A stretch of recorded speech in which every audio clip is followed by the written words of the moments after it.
Saudara-saudari yang terkasih dalam Kristus, dalam diri setiap manusia tentu ada kelebihan dan ada kekurangan.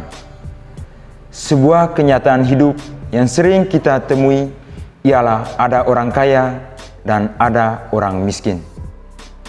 Orang kaya hidup dalam kemewahan, sedangkan orang miskin hidup dalam penderitaan.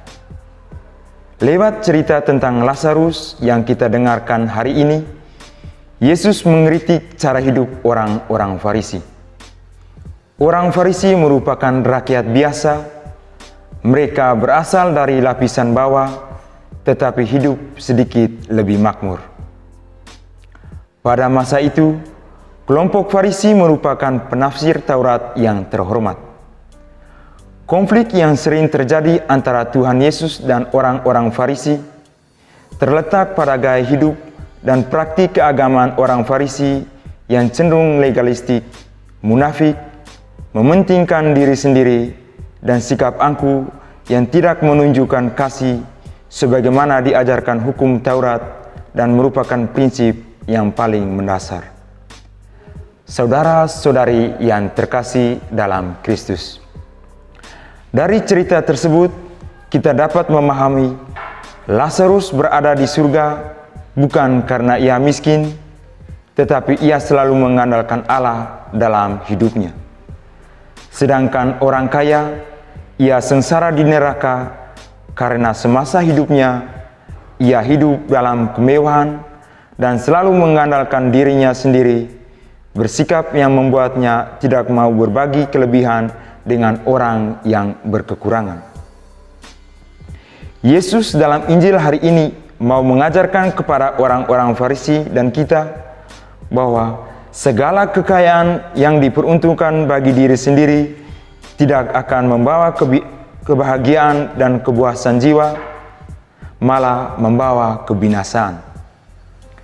Yesus tidak mempersoalkan seberapa banyak seorang mempunyai kekayaan, tetapi bagaimana orang tersebut mampu menggunakan kekayaan itu dengan baik dalam semangat kasih, dengan membuka hati untuk berbagi dengan sesama yang membutuhkan.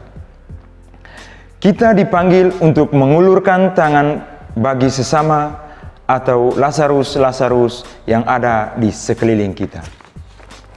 Saudara-saudari yang terkasih dalam Kristus, untuk masuk kerajaan surga, kaya atau miskin bukanlah ukuran atau jaminannya.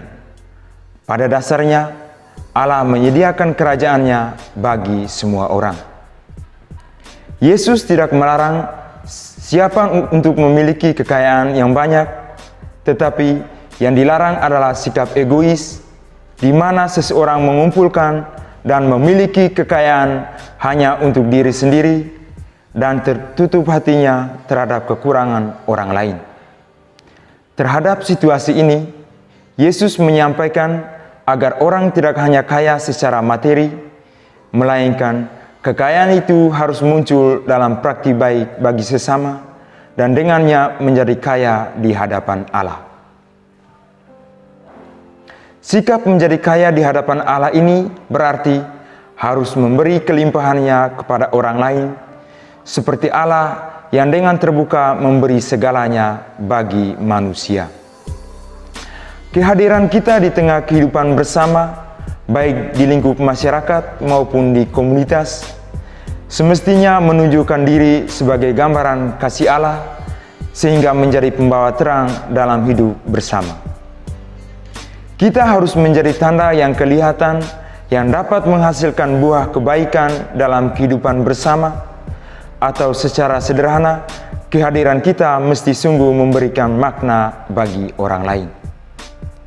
Saudara-saudari yang terkasih dalam Kristus, untuk menjawab semua ini, ada pun beberapa hal yang harus menjadi perhatian kita, antara lain yaitu: pertama, kita harus berani melepaskan keegoisan diri, kehendak dan hasrat manusiawi kita yang bersifat menguntungkan diri sendiri, supaya kita dapat dengan penuh bebas melayani maksud Allah sendiri. Konsekuensinya adalah kita harus mendasari seluruh kata dan tindakan kita kepada sesama, bukan atas dasar rancangan atau kehendak sendiri, melainkan atas dasar rancangan dan kehendak Allah. Kedua, menumbuhkan sikap saling menghargai dan merendahkan diri dalam spiritual kemuridan yang melayani bukan untuk dilayani. Sikap saling menghargai dan merendahkan diri sangat dibutuhkan dalam kehidupan. Orang yang merendahkan dirinya berarti mereka yang mampu mendengarkan dan menerima setiap masukan dan teguran dari orang lain dengan hati terbuka. Tentu, hal ini tidak mudah karena kita memiliki tendensi untuk menyombongkan diri. Kesombongan diri dan keegoisan pribadi dapat menjadi problem dasar bagi kita dalam menumbuhkan benih kerajaan Allah di tengah kehidupan kita sehari-hari.